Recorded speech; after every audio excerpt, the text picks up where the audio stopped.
আমার বাংলা এবার যে খবর নিয়ে আমি রুমেলা রয়েছি আপনাদের সঙ্গে। মুখ্যমন্ত্রী শুভেন্দু অধিকারীর হেলিকপ্টারের যান্ত্রিক ত্রুটি।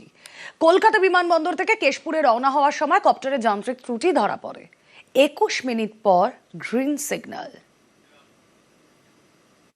আমি অনেকটা বিলম্বে এসেছি, কারণ আমি যখন এখানে নামার কথা ছিল তখন প্রচন্ড দুর্যোগের জন্য আমাকে কোলাঘাটে অবতরণ করতে হয়েছে। মুখ্যমন্ত্রীর হেলিকপ্টারে যান্ত্রিক ত্রুটি, কলকাতা বিমানবন্দর থেকে কপ্টার উঠতে দেরি, মাঝপথে খারাপ আবহাওয়া। ক্ষুদিরাম আপসহীন লড়াইয়ের অপর নাম।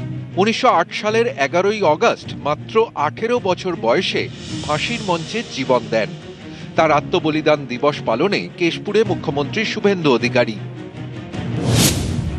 সকাল 11টা কলকাতা বিমানবন্দরে কপ্টারে ওঠেন মুখ্যমন্ত্রী। কপ্টার চালু হতেই যান্ত্রিক ত্রুটি ধরা পড়ে। প্রায় 21 মিনিট পর গ্রিন সিগন্যাল মেলে। কপ্টারে কলকাতা থেকে কেশপুর রওনা হন মুখ্যমন্ত্রী। কেশপুরে প্রবল বৃষ্টি, যার জেরে নামতে পারেনি মুখ্যমন্ত্রীর কপ্টার। কেশপুরে অবতরণ করতে না পেরে কপ্টার নামানো হয় কোলাঘাটে। হেলিকপ্টারে যাওয়ার কথা থাকলেও দুর্যোগের কারণে সেই হেলিকপ্টার কোলাঘাটে অবতরণ করে। তারপর কোলাঘাট থেকে কেশপুর পর্যন্ত পৌঁছান সড়ক পথেই মুখ্যমন্ত্রী শুভেন্দু অধিকারী। ক্ষুদিরাম বসুকে শ্রদ্ধা জানান।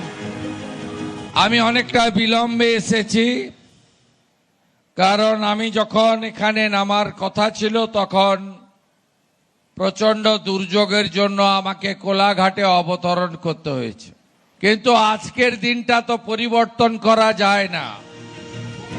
খারাপ আবহাওয়ার জেরে কেশপুর থেকেও গাড়িতেই বাঁকুড়া যান মুখ্যমন্ত্রী। নিউজ 18 বাংলা।